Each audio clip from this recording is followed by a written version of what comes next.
오늘 우리가 함께 나눌 말씀은 로마서 2장 1절에서 11절까지 우리 합독하도록 하겠습니다.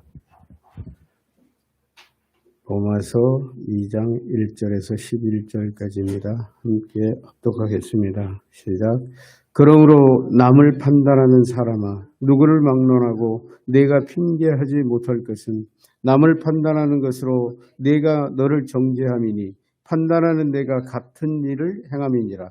이런 일을 행하는 자에게 하나님의 심판이 진리대로 되는 줄 우리가 아노라. 이런 일을 행하는 자를 판단하고도 같은 일을 행하는 사람아, 내가 하나님의 심판을 피할 줄로 생각하느냐? 혹 내가 하나님의 인자하심이 너를 인도하여 회개하게 하심을 알지 못하여 그의 인자하심과 용납하심과 길이 참으심이 풍성함을 멸시하느냐? 다만 내 고집과 회개하지 아니한 마음을 따라 진노의 날, 곧 하나님의 의로우신 심판이 나타나는 그날에 임할 진노를 내가 쌓는도다. 하나님께서 각 사람에게 그 행한 대로 보응하시되 참고 선을 행하여 영광과 존귀와 썩지 아니함을 구하는 자에게는 영생으로 하시고, 오직 당을 지어 진리를 따르지 아니하고 불의를 따르는 자에게는 진노와 분노로 하시리라. 악을 행하는 각 사람에게 영에는 환난과 공고가 있으리니 먼저는 유대인에게요 그리고 헬라인에게며, 선을 행하는 각 사람에게는 영광과 존귀와 평강이 있으리니 먼저는 유대인에게요 그리고 헬라인에게라. 이는 하나님께서 외모로 사람을 취하지 아니하심이더라. 성경은 하나님은 이스라엘 백성들을 특별히 선택하셨다고 기록하고 있습니다. 이사야 44장 1절에 보면 나의 종 야곱, 내가 택한 이스라엘아 이제 들으라. 또 45장 4절에도 내가 나의 종 야곱, 내가 택한 자 이스라엘, 곧 너를 위하여 내 이름을 불러 너는 나를 알지 못하였을지라도 내게 칭호를 주었노라 라고 말씀하십니다.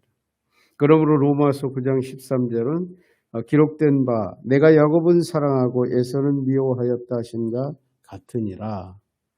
또 로마서 9장 15절에도 모세에게 이르시되 내가 긍휼히 여길 자를 긍휼히 여기고 불쌍히 여길 자를 불쌍히 여기리라 하셨으니, 유대인들을 특별히 선택하신 것은 하나님의 절대 주권이었다고 말씀하십니다. 그러므로 이 말씀들은 하나님께서 사랑하시는 자는 사랑하시고 미워하시는 자는 미워하신다는 그런 말씀으로 이해되고 있는 말씀이죠. 그러나 이런 일들은 하나님의 절대 주권이 분명합니다. 그러므로 하나님께서 유대인에게는 모든 면에서 이방인들과 다른 특권을 주신다고 우리는 생각합니다. 이런 하나님의 특권이 유대인들의 강력한 선민 사상이기도 합니다. 그러나 이것이 유대인들이 살아가는 신앙생활에 대한 하나님의 평가에서도 이 특권이 적용되는 것일까라고 생각할 수 있죠.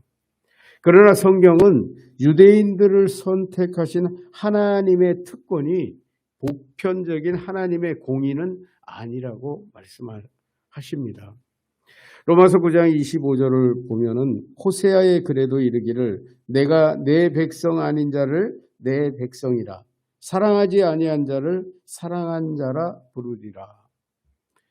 하나님의 부르심은 내 백성이 아니었던 자도 내 백성으로 부르시고 사랑하지 않았던 자도 사랑하는 자로 부르신다고 말씀하신 것이죠. 오늘 본문은 사도 바울이 선민으로 부름받은 유대인들의 특권의식에 대해 책망하는 그런 내용입니다. 저는 오늘 이 본문을 통해서 하나님이 보시는 유대인과 헬라인이라는 제목으로 하나님의 말씀이 주시는 이 귀중한 교훈들을 발견하고자 합니다. 하나님이 보시는 유대인과 헬라인, 첫 번째, 진리를 따라 차별 없이 심판하신다. 우리 1절에서 5절인데요. 다시 한번 함께 읽어볼까요? 시작. 그러므로 남을 판단하는 사람아, 누구를 막론하고 내가 핑계하지 못할 것은 남을 판단하는 것으로 내가 너를 정죄함이니 판단하는 내가 같은 일을 행함이라. 이런 일을 행하는 자에게 하나님의 심판이 진리대로 도는 줄 우리가 아노라. 이런 일을 행하는 자를 판단하고도 같은 일을 행하는 사람아, 네가 하나님의 심판을 피할 줄로 생각하느냐. 혹 내가 하나님의 인자하심이 너를 인도하여 회개하게 하심을 알지 못하여 그의 인자하심과 용납하심과 길이 참으심이 풍성함을 멸시하느냐. 내 고집과 회개하지 아니한 마음을 따라 진노의 날 곧 하나님의 의로우신 심판이 나타나는 그날에 임할 진노를 내가 쌓는도다. 1절을 쉽게 풀어보면 이런 말이죠. 그러므로 남을 판단하여 정죄하는 사람이요, 그대가 죄가 없다고 변명할 수 있습니까? 남을 판단하여 정죄하는 그 일로 결국 그대는 자기 스스로를 정죄하는 셈이 됩니다. 왜냐하면 남을 판단하며 정죄하는 그대로 그 사람들과 똑같이 그대도 그런 짓을 행하고 있기 때문입니다. 이런 내용이죠. 여기서 남을 판단하는 사람은 유대인들을 지칭한다고 볼 수 있죠. 이어서 내가 핑계치 못할 것은 남을 판단하는 것으로 내가 너를 정죄함이니 라는 말씀은 그들이 분명히 하나님의 율법인 계시를 알고 율법으로 남을 판단하면서도 정작 그 율법이 말씀하시는 하나님의 뜻은 거역하고 즉 순종하지 않았기 때문에 결국 그들은 자신들의 죄악을 정죄한 꼴이 되었다라는 말씀인 것이죠. 아담의 범죄로 타락한 인간은 자기 자신에 대한 판단력이 무감각해졌습니다. 스스로 의를 이루어갈 수도 없는 그런 존재가 되었던 것이죠. 그러므로 남을 판단하는 사람은 자기 자신의 죄를 정죄하게 되는 그런 모순에 빠지게 된다라는 말씀인 것이죠. 결국 하반절에 판단하는 내가 같은 일을 행함이니라 라는 이 표현은 앞서 내가 너를 정죄함이니 라는 말씀을 반복 강조한 말씀이죠. 즉 유대인의 이중적인 위선을 강력하게 강조한 그런 표현이라고 할 수 있습니다.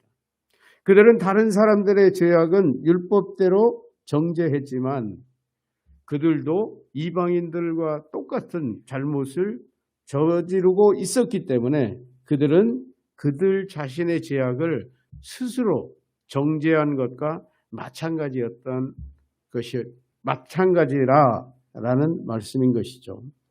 예수님께서도 누가복음 6장 41절에 이렇게 말씀하십니다. 어찌하여 형제의 눈 속에 있는 티는 보고 내 눈 속에 있는 들보는 깨닫지 못하느냐. 예수님께서도 이와 같은 유대인들의 위선을 책망하셨던 것입니다. 이어서 2절도 좀 쉽게 풀어보면 이런 말씀입니다. 우리가 알듯이 이런 일을 행하는 사람들에게 하나님의 심판은 진리를 따라서 공의롭게 내리십니다. 이런 내용이죠. 하나님이 범죄자들을 심판하시고 정죄하시지만 진리이신 하나님의 절대적인 공의로 심판하신다라는 말씀인 것이죠. 이어서 3절에도 이런 일을 행하는 사람을 판단하여 정죄하면서도 자기 자신도 이런 일을 행하는 사람이요 그대는 하나님의 심판을 피할 수 있는 줄로 생각하십니까? 이런 내용이죠. 여기서 이런 일을 행하는 자를 판단하고도 같은 일을 행하는 사람아 라는 말씀은 유대인들이 율법의 논리와 사상으로 사람을 정죄하면서도 그들도 똑같이 그 율법을 어기고 있는 사실을 지칭하는 그런 말씀이라고 할 수 있죠. 그런 사람들에게는 내가 하나님의 판단을 피할 줄로 생각하느냐라고 강하게 책망하는 것이죠. 그들의 판단은 그럴듯한 그 종교적인 모습을 지녔지만 그들 자신도 이방인들과 똑같은 또 다른 사람들과 똑같은 그런 잘못을 저지르는 부패한 그런 양면성을 강하게 지적하고 있는 그런 말씀이죠. 너는 남들은 판단하면서도 너는 왜 똑바로 살지 못하느냐 이런 말씀인 것이죠.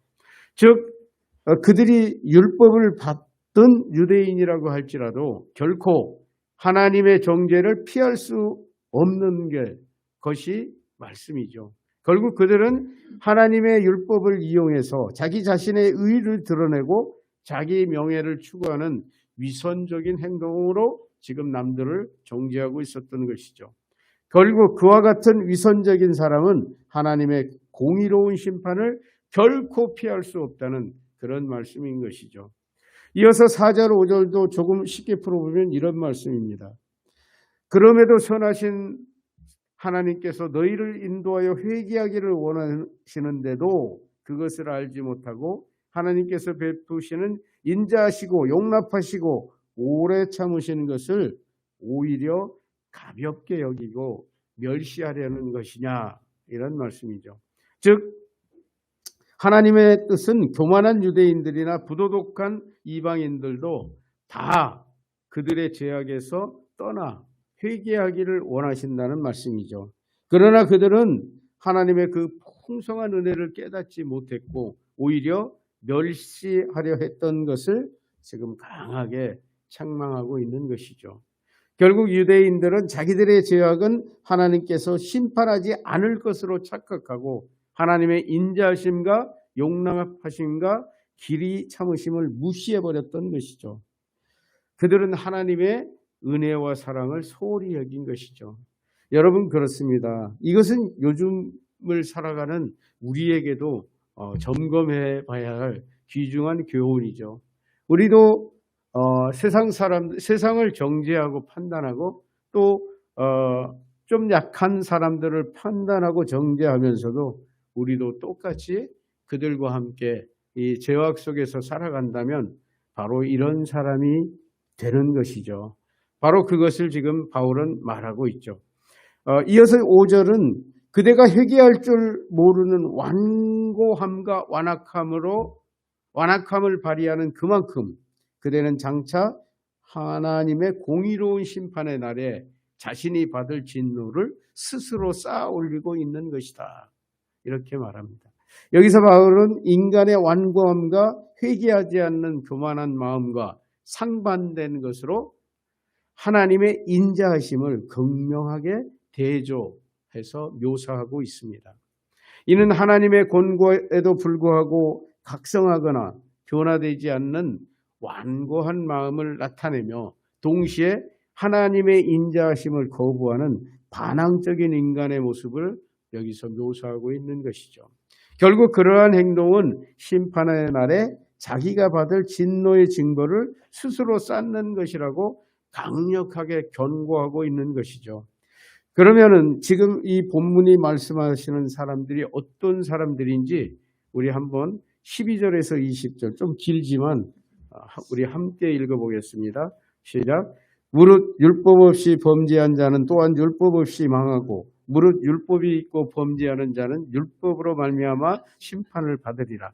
하나님 앞에서는 율법을 듣는 자가 의인이 아니요 오직 율법을 행하는 자라야 의롭다 하심을 얻으리니 율법 없는 이방인이 본속으로 율법의 일을 행할 때는 이 사람은 율법이 없어도 자기가 자기에게 율법이 되나니 이런 이들은 그 양심이 증거가 되어 그 생각들이 서로 혹은 고발하며 혹은 변명하여 그 마음에 새긴 율법의 행위를 나타내느니라.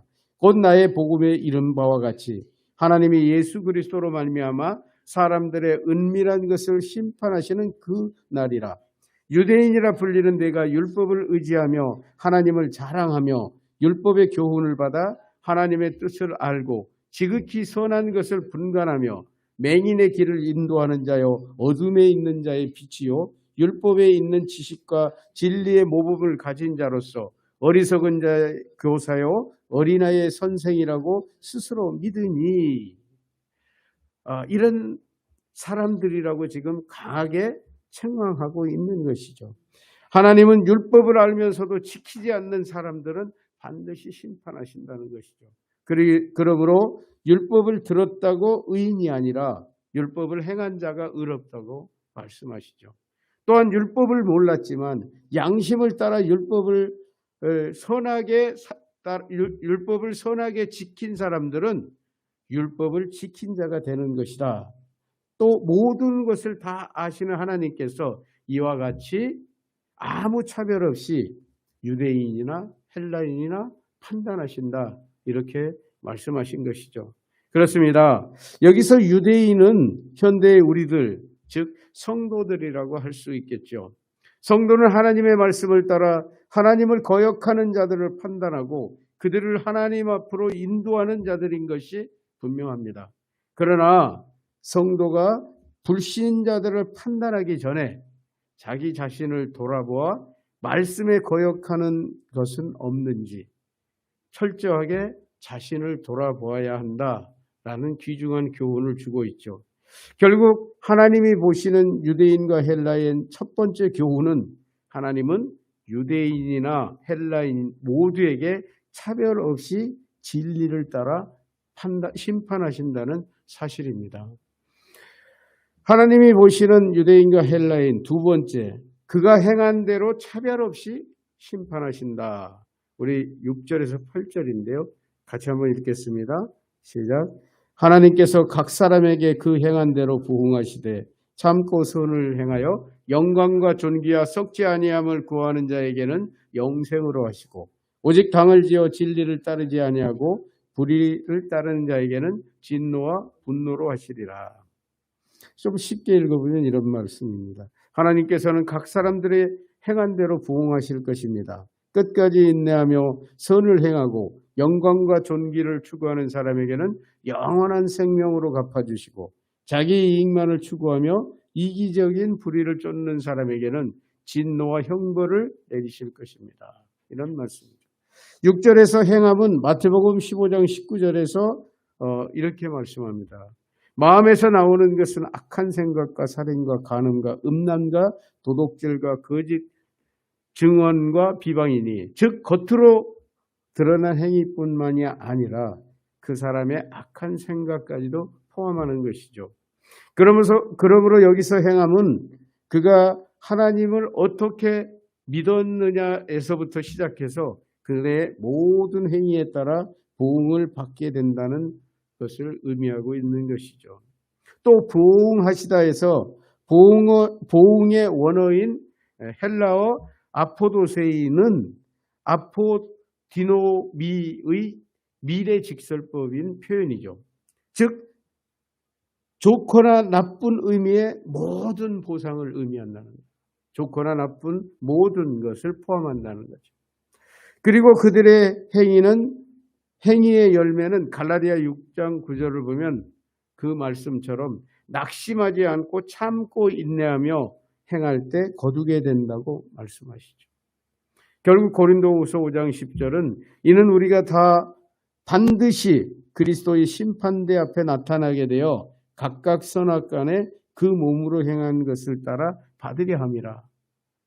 우리의 행한 대로 받는다는 것을 강조한 말씀이죠. 즉 믿고 인내하며 바르게 살아온 자들은 그들이 행한 대로 선한 상급을 받게 되지만 불신자들은 그들이 행한 대로 형벌을 받게 된다라는 말씀인 것이죠.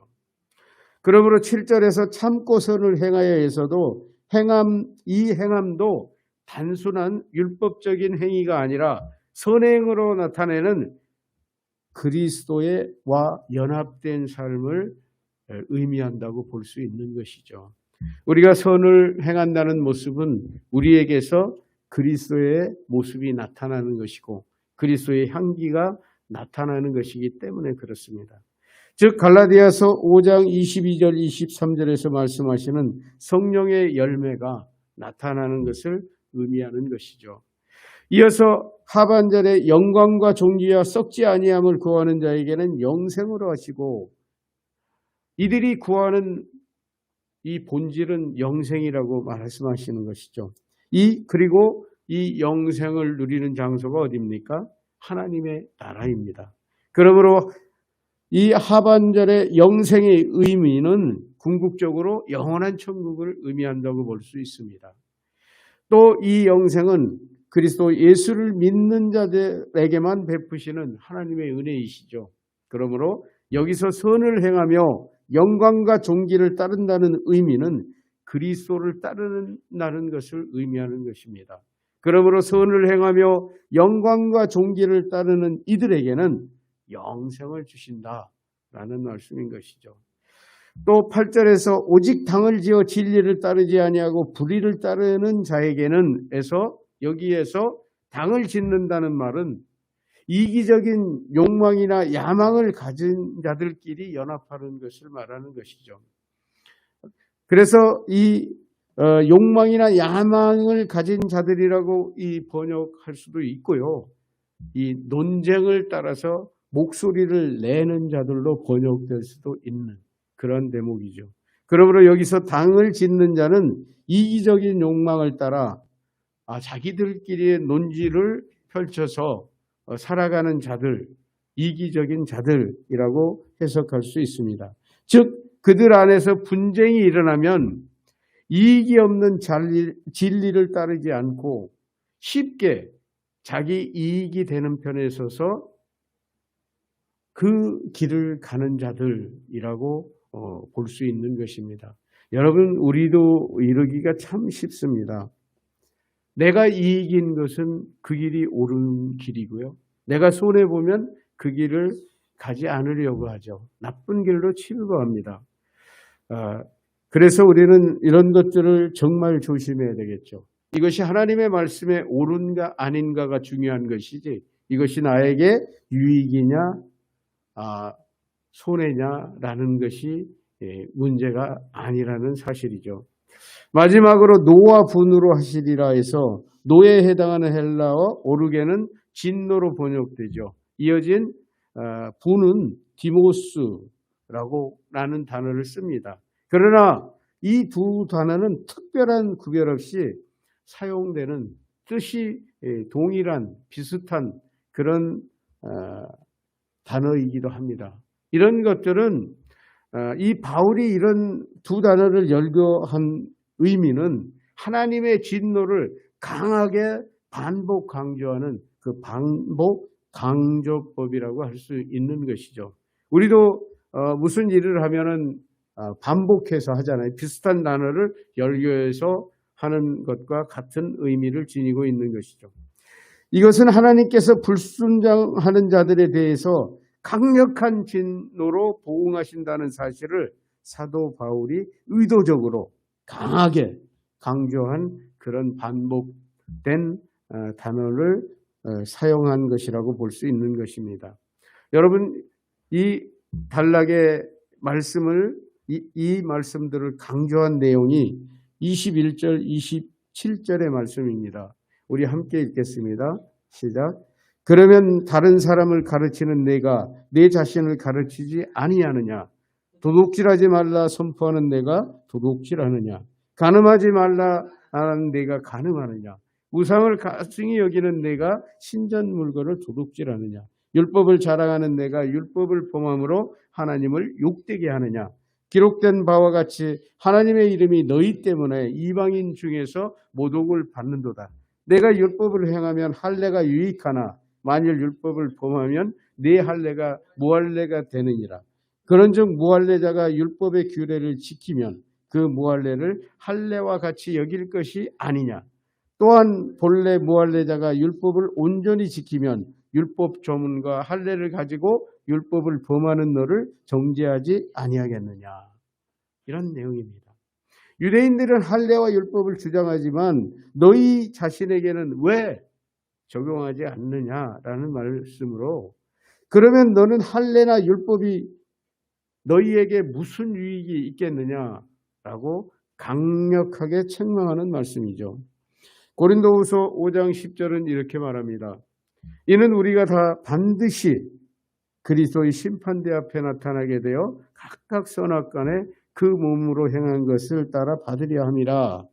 전능하신 하나님은 누구든지 다 각각 그 선악간에 행한 대로 하나님의 말씀대로 심판하시기는 분이기 때문에 성도는 언제나 하나님의 말씀을 따라 바르게 살아가야 하는 것이다 라는 말씀인 것이죠. 결국 하나님이 보시는 유대인과 헬라인의 두 번째 교훈은 하나님은 아무도 차별 없이 각 사람이 행한 대로 차별 없이 심판하신다라는 내용인 것이죠. 하나님이 보시는 유대인과 헬라인, 마지막 세 번째입니다. 하나님의 심판은 어느 누구도 차별하지 않으십니다. 우리 9절에서 11절도 같이 한번 읽겠습니다. 시작. 악을 행하는 각 사람의 영에는 환난과 공고가 있으리니 먼저는 유대인에게요 그리고 헬라인에게며 선을 행하는 각 사람에게는 영광과 존귀와 평강이 있으리니 먼저는 유대인에게요 그리고 헬라인에게라. 이는 하나님께서 외모로 사람을 취하지 아니하심이라.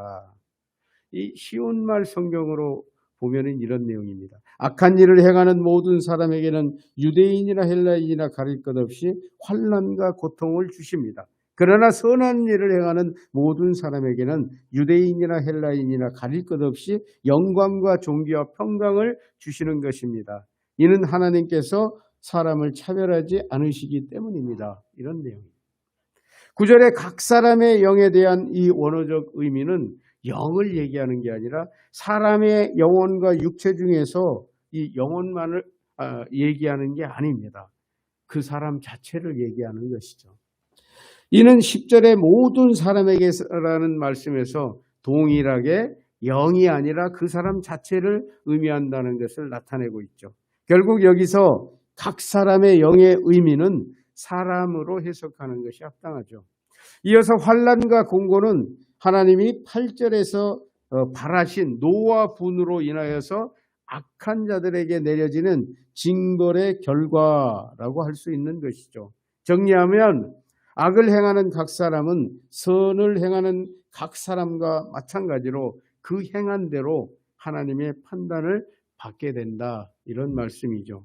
그리고 마지막으로 먼저는 유대인에게요. 그리고 헬라인에게라는 말씀은 10절에도 반복되는데요. 이는 구원과 은혜와 마찬가지로 심판과 형벌에 있어서도 유대인들이 우선적이라는 의미입니다. 이유는 언약과 약속과 복이 유대인에게 먼저 주어졌듯이 그 복을 거절한 데에 대한 형벌도 유대인들에게 우선적으로 적용된다는 의미이죠. 즉 하나님께서 우선적인 특권을 부여하시지만 그에 대한 책임 또한 우선적으로 묻는 것이 하나님의 순서라는 말씀이시죠. 그러나 여기서 우리가 꼭 유념할 일, 그것은 이것이 순서이지 차별이 아니라는 사실입니다. 이것은 유대인을 먼저 열거한다고 해서 그것이 차별이 아니고 순서라는 얘기죠. 그래서 이어서 11절에서 하나님께서 외모로 사람을 취하지 아니하심이니라 라는 이 말씀은 이 본절의 앞부분인, 지금 이 말씀의 앞부분이 1절과 10절 이후에 이어지는 우리가 읽었던 12절, 29절을 이어주는 역할을 하는 그런 말씀이죠. 그러므로 하나님께서 이렇게 판단하신 데는 어떤 불공평과 편애도 없으시다는 의미를 지금 바울은 12절에서 29절에서는 그것을 반복해서 설명해 주고 있는 내용들이죠. 결국 하나님은 편견이나 편애가 없어서 하나님은 편견이나 편애가 일체 없는 분으로서 사람을 외모로 취하지 않는다는 사실을 외형상 유대인에게 우선권을 부여한 사실과 모순을 이루는 것처럼 보여요. 하나님은 왜 유대인들을 맨날 먼저 얘기하시고 또 유대인들을 똑같이 심판하시냐, 이런 것이 모순인 것처럼 보일 수도 있습니다. 그러나 그들이 행한 대로 판단을 받으며 오히려 그들에게 있어서는 그 심판도 우선권이 부여되는 만큼 그들의 악행에 대해서도 똑같이 환난과 곤고가 똑같이 당하게 된다는 것이죠.